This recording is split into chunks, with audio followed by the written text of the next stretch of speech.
ജനുവരി 1 മുതൽ സ്വകാര്യ മേഖലയിൽ ജോലി ചെയ്യുന്നവർക്ക് ആരോഗ്യ ഇൻഷുറൻസ് നിർബന്ധം. നമസ്കാരം, കൊട്ടാരക്കര മീഡിയയിലേക്ക് സ്വാഗതം.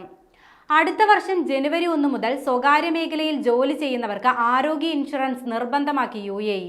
ജീവനക്കാർക്ക് ആരോഗ്യ ഇൻഷുറൻസ് എടുക്കാത്ത തൊഴിലുടമയ്ക്കെതിരെ നടപടിയെടുക്കുമെന്നും അധികൃതർ മുന്നറിയിപ്പ് നൽകിയിട്ടുണ്ട്. ആരോഗ്യ ഇൻഷുറൻസ് ഇല്ലാത്തവർക്ക് ജനുവരി 1 മുതൽ പുതിയ വിസ എടുക്കാനും നിലവിലുള്ള വിസ പുതുക്കിയെടുക്കാനും സാധിക്കില്ല. നിലവിൽ അബുദാബി, ദുബായ് എമിറേറ്റുകളിലാണ് നിർബന്ധിത ആരോഗ്യ ഇൻഷുറൻസ് പരിരക്ഷയുള്ളത്. ആദ്യമായാണ് ഷാർജ, അജ്മാൻ, ഉമ്മുൽ ഖുവൈൻ, റാസൽ ഖൈമ, ഫുജൈറ തുടങ്ങിയ എമിറേറ്റുകളിലും പദ്ധതി നടപ്പിലാക്കുന്നത്.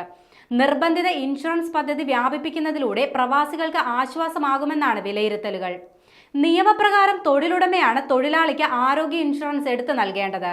ഇൻഷുറൻസ് എടുക്കുന്നതിനായി തൊഴിലാളികളിൽ നിന്നും തൊഴിലുടമ പണം ഈടാക്കാൻ പാടുള്ളതല്ല. ഫാമിലി വിസയിലുള്ള ജീവനക്കാർ അവരുടെ ആശ്രിതർക്കും കുടുംബത്തിനും ഇൻഷുറൻസ് ഉറപ്പാക്കേണ്ടതുണ്ട്. ജീവനക്കാർക്ക് ആരോഗ്യ ഇൻഷുറൻസ് നൽകിയില്ലെങ്കിൽ ഒരാൾക്ക് മാസം 500 ദിർഹമാണ് പിഴ ഈടാക്കുക. പുതിയ നിബന്ധന ഈ എമിറേറ്റുകളിലെ പ്രീമിയം ചെലവ് കുറയ്ക്കാൻ സാധ്യതയുണ്ടെന്നാണ് വ്യവസായ വിദഗ്ധർ പറയുന്നത്.